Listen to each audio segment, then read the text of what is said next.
back. In this video, I'm gonna showcase my Diablo IV Warlock build in Season 13. Heads up, this is the first time I'm doing one of these videos, so it might be a little bit rough. But we're gonna get straight into it with the skill tree. So for the basic skills, we're not gonna go with any of them, because we don't need them, because we will generate so much resource. For our damage skill, we're gonna go with Dread Claws. We're gonna go with this node. Basically, if you don't cast it for X amount of time, we do 100 damage.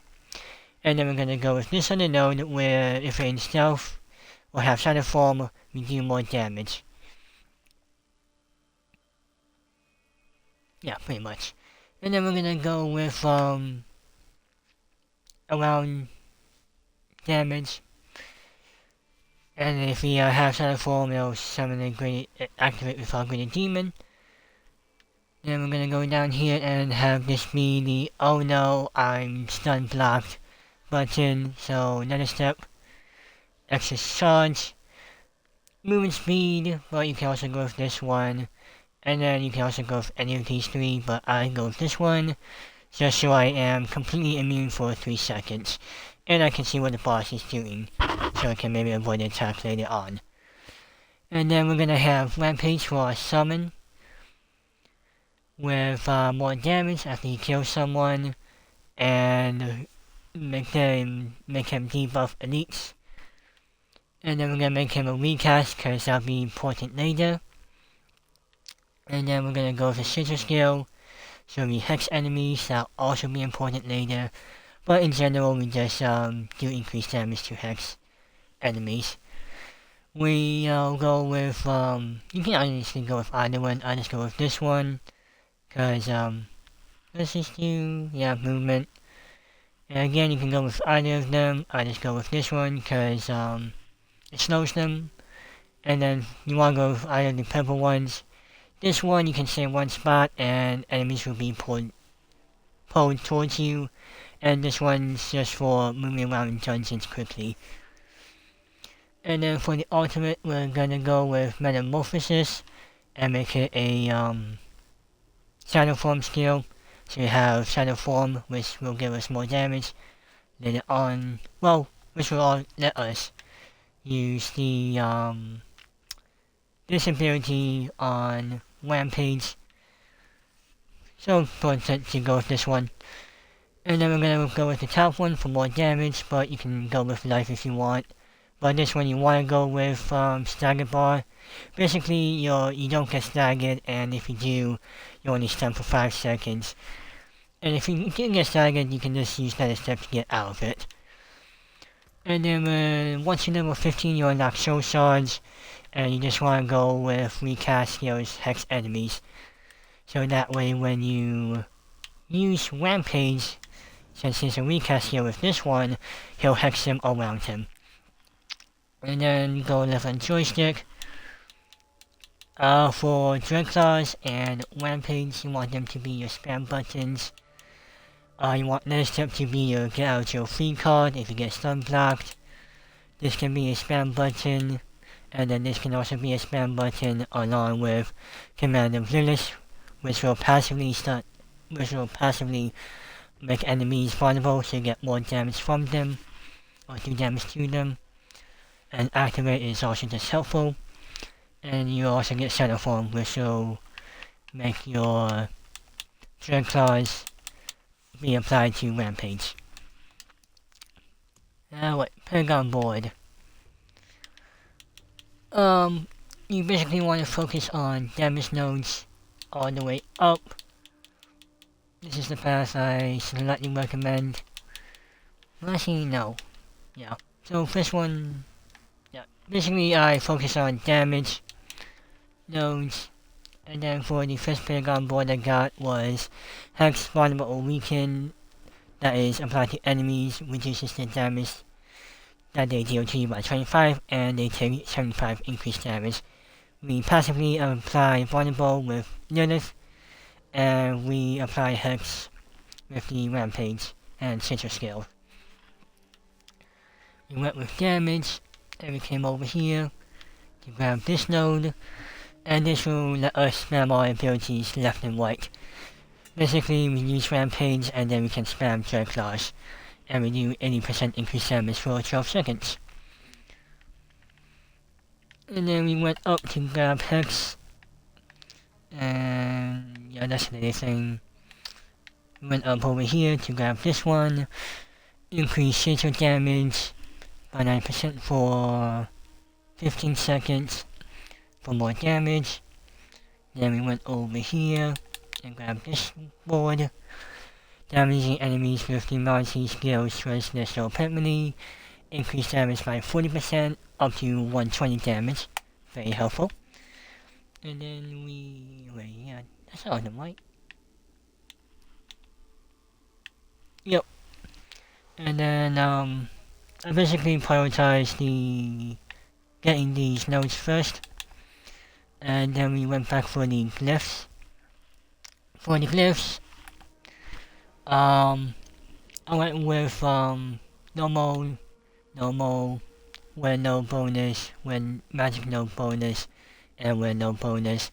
I could probably make the build a lot more better if I use these, but I'm too lazy to read all of that, so yeah, I just went with these guys.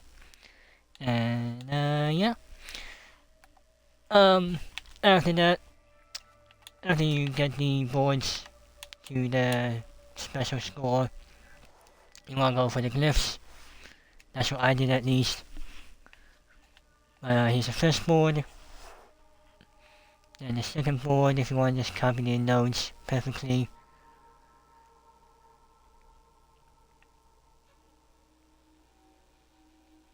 And then I completely ignored the health wise, which was, I don't know, a good idea or a bad idea. I don't know which one. But once you get the glyphs down, I went for the health nodes and whatnot. What? Gear wise. So the Warlock is kind of a sponge, glass cannon style. So the endgame uniques I recommend is telemetry, I'm pretty sure it's access to all classes, I think, and effects that heal you beyond 100% life grant you a 9% barrier for 8 seconds. Pair that with this input, casting skill heals you for blank health, and yeah, basically combine those two and you have a barrier, which is really handy. Everything else is just damage wise. You don't need it, it's just more damage. So I got the sword. Oh, and then for mobility I got the whatever these are called. For the unique, you are permanently unhindered, aka you can go through any enemies and enemies cannot block your movement. And you also do more damage if you go through them. We got more damage, sigil damage. I don't know how this works exactly, but more damage, and this is mythic. Wings, more damage, and rampage damage. You don't need any of the uniques besides the imprint and telemetry, just so you're not. It's just health regen, so you don't die instantly. For the charms and what's the middle one called again? Seal. Any seal works. The mythic seal is more damage. You don't need it. And then I went with the brown set. So we get all of the Soul Shard demons, which are in this tab, for free passively once we summon one of them. They get the yada yada damage bonus. We get 3 of them. You do you take damage reduction.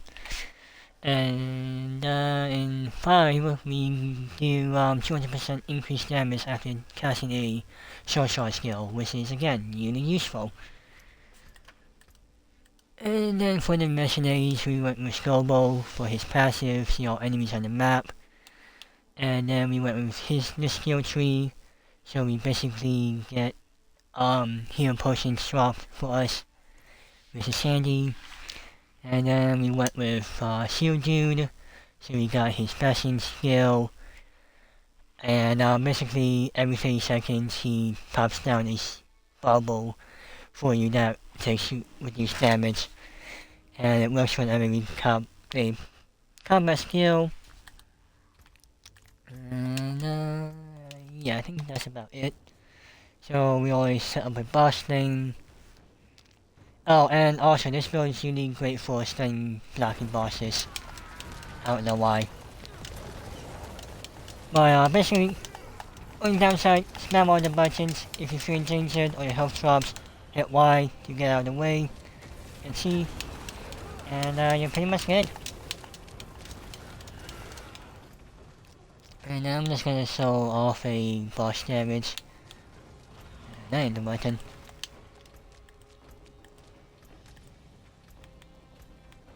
Maps, upper D-pad. So I play a few games, so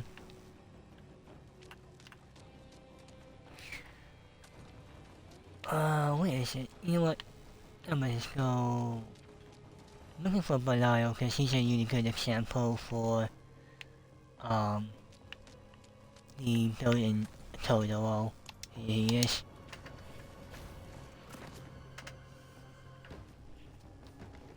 Oh wow, this guy is cold. Oh, and also Nether Step is also good for movement around the map, which is just really nice. I have to make this. And then for this one, any class I kind of just recommend pick a corner. And yeah. So Rampage, spam all my passive skills for more damage. And there we go. I should have hit Y on that, not gonna lie. Well, yeah, that was a rough. I'm just gonna do that. Oh, yeah, glyphs. Almost forgot about those. You don't need them, they're just handy.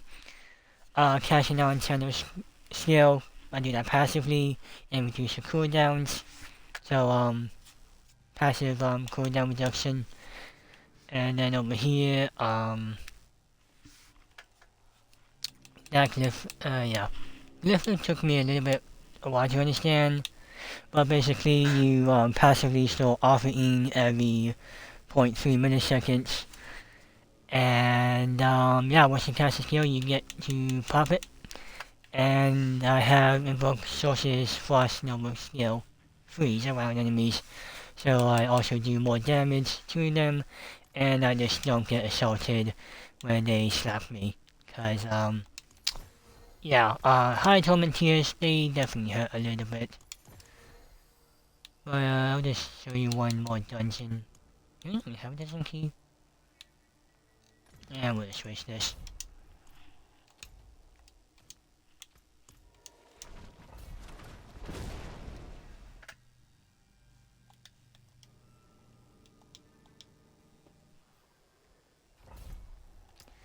Oh, and then if you want to do the build, but you're early game, get rid of the Sigil, because you're not going to need that until you have Paragons. And go for Command Fallen, Wrath regen, Dominance regen, and make it a recast skill, so you don't have to worry about this board until you get the Paragons.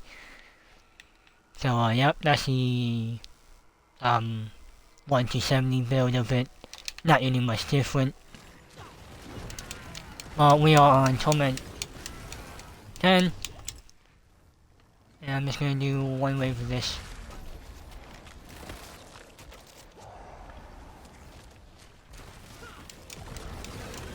It has good area effect damage. The Shadow Trails post them in. I don't know if the game audio is breaking, but mine is. And it's pretty okay for most wise. If you get sunblock like that, you can just hit Y and get a trophy card. I don't know where the health's going, so we're gonna run away. And I don't know if you can hear me spamming buttons, but that's basically all you need to do. And it goes pretty phenomenal. And then as you can see, we get those 6 passive purple balls at the bottom. That lets us put Rampage here, hit LT so Ultra Class is hitting both directions for double the damage Ultra Class. The only thing that can kill you with this build are one-shot boss kills, like the Green Legend did, or those red lightning lunatics that can one-shot you if 3 of them pile up, along with the poison bubble that Elite send at you.